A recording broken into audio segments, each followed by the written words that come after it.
बुद्धजनों की भाषा सुनकर लगा कि महादेव की कृपा हम पर बनी है। बहुत सारी चीज सीखने का, सुनने का, समझने का अवसर मिला है और सचमुच में इस पावन धरती पर आज एकादशी, पद्मा एकादशी का दिन है और इस एकादशी को भगवान विष्णु करवट लेते हैं।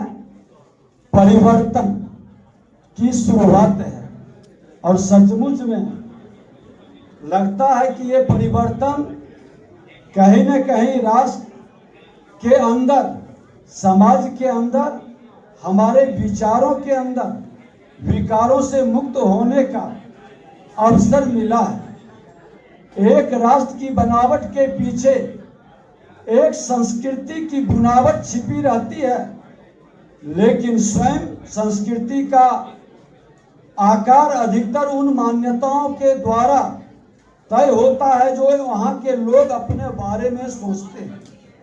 मिसाल के तौर पर यदि हम यूरोप का उदाहरण लें तो वहाँ के आध्यात्मिक और सामाजिक व्यवस्था के केंद्र में हमेशा व्यक्ति रहा।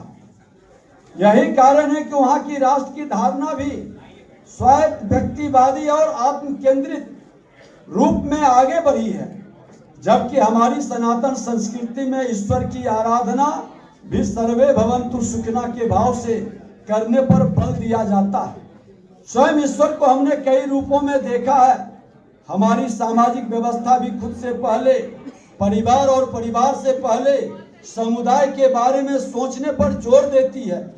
इसलिए हम दुनिया भर में आत्म भाव की जगह समभाव रखने वाले समाज के रूप में जाने जाते हैं।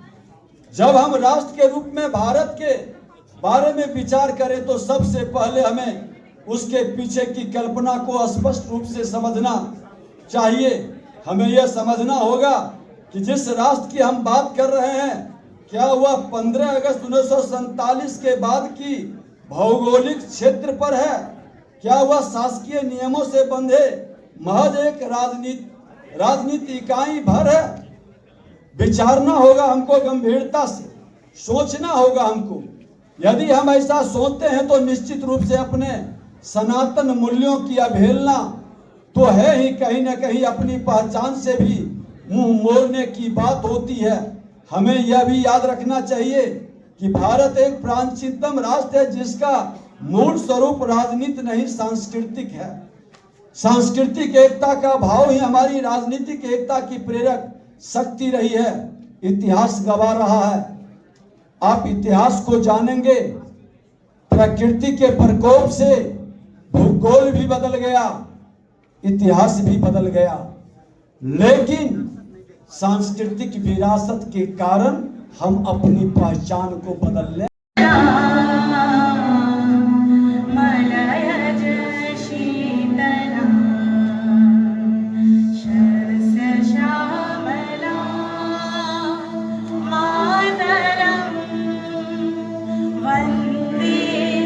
चक्र में जो बाहरी राजनीतिक शक्तियां इस धारा में शामिल हो गई।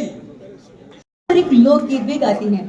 बिहार के मधुबनी जिले में जब भी मैथिली आज अपनी गायन कला से पूरी दुनिया में प्रसिद्धि पा चुकी है। यूट्यूब और फेसबुक पर हजारों वीडियो हुए अपने और देखने सुनने वालों की संख्या लाखों में। सामने करतल ध्वनि काशीवासी अपने प्रसिद्ध हैं। यहाँ की करतल ध्वनि विशेष रूप से छोटी सी वय में ही इन्होंने कठिन अभ्यास से यह सिद्धि प्राप्त की और इनके पिता को श्रेय जाता है। इनके समर्पण